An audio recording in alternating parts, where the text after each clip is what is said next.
नमस्कार दोस्तों, मैं राजकुमार मौर्य प्रखर इंडिया यूट्यूब चैनल में आपका स्वागत है। उत्तर प्रदेश में पंचायत के चुनाव के लिए तैयारियां तेज हो चुकी हैं।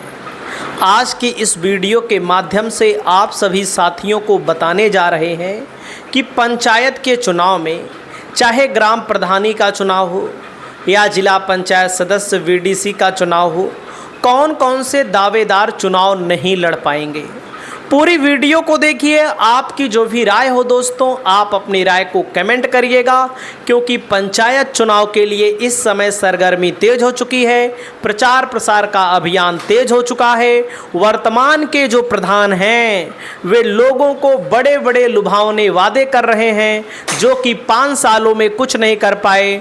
और अब जब लास्ट साल चल रहा है तो जाहिर सी बात है, लोगों को बेवकूफ़ बनाने के लिए कोई पेंशन लगवाने की बात कर रहा है, कोई आवास और कोई शौचालय दिलवाने की बात कर रहा है। तो दोस्तों, आज की इस वीडियो के माध्यम से आप लोग समझिए कि कौन कौन से ऐसे लोग हैं जो पंचायत का चुनाव, यानी प्रधानी चाहे मानिए, चाहे बीडीसी या चाहे जिला पंचायत सदस्य, चाहे ब्लॉक प्रमुख, चाहे जिला पंचायत अध्यक्ष का चुनाव नहीं लड़ पाएंगे। तो दोस्तों, सबसे पहले मैं आपको बताना चाहूँगा, सरकारी कर्मचारी चाहे राज्य सरकार के अंतर्गत आता हो, चाहे केंद्र सरकार के अंतर्गत आता हो, सरकारी कर्मचारी खुद चुनाव नहीं लड़ सकता है। लेकिन आप सब जानते हैं कि जिनको चुनाव लड़ना होता है वे या तो अपनी पत्नी को लड़ा देते हैं, या तो अपनी बहू को लड़ा देते हैं, या तो अपने बेटा या बेटी को लड़ा देते हैं।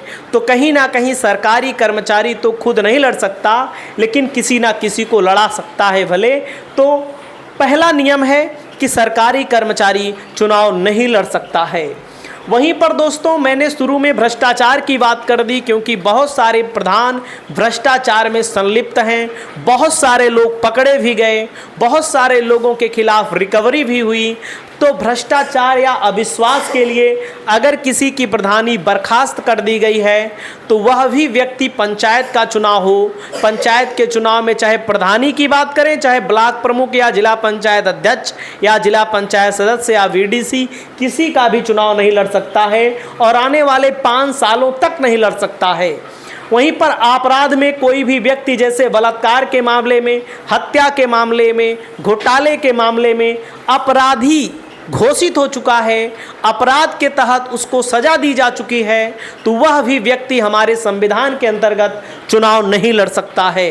वहीं पर दोस्तों, मानसिक रूप से अस्वस्थ व्यक्ति, अगर कोई व्यक्ति बहरा है, गूंगा है, मानसिक तौर पर अस्वस्थ है, तो वह भी पंचायत का चुनाव नहीं लड़ सकता है, क्योंकि उसको कहीं ना कहीं न्यायालय के द्वारा अयोग्य माना जाता है।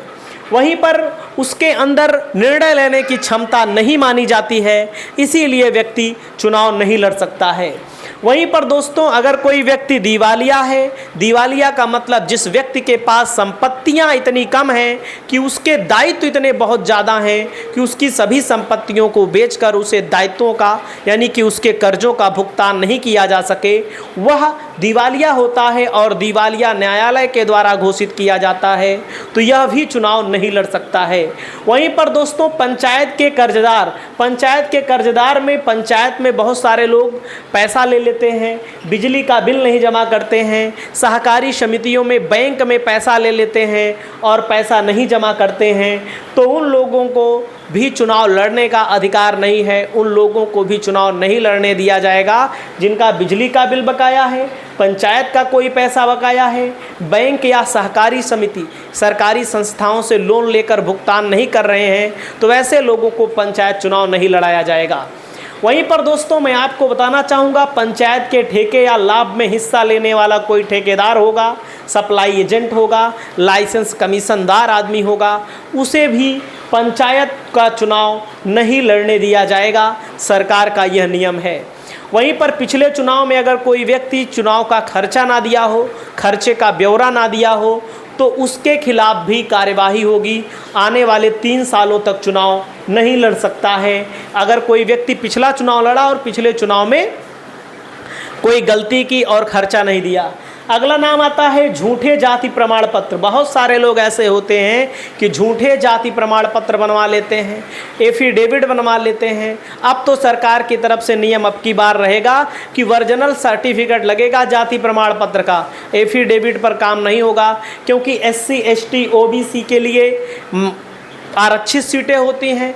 आरक्षण के अनुसार बहुत सारे लोग गलत उपयोग कर करके चुनाव लड़ने की कोशिश करते हैं, उनको भी कहीं ना कहीं अब की बार झटका लगने वाला है। अब की बार नया नियम आने वाला है, 2 से अधिक संतान अगर किसी के पास है तो पंचायत का चुनाव नहीं लड़ सकता। मैं आपको बताना चाहूँगा, हिंदुस्तान के दक्षिण भारत के राज्यों में यह नियम बहुत पहले से ही लागू है। हरियाणा में भी लागू है, राजस्थान में भी लागू है, असम, गुजरात, महाराष्ट्र, इन जगहों पर नियम पहले से लागू है कि 2 बच्चों से ज़्यादा अगर आपके पास बच्चे हैं तो आप पंचायत का चुनाव नहीं लड़ सकते हैं, नगर पालिका नगर पंचायत का चुनाव नहीं लड़ सकते हैं। उत्तर प्रदेश में नियम लागू होने की बात हो रही है, लेकिन हम देखेंगे कि नियम लागू होता है कि नहीं।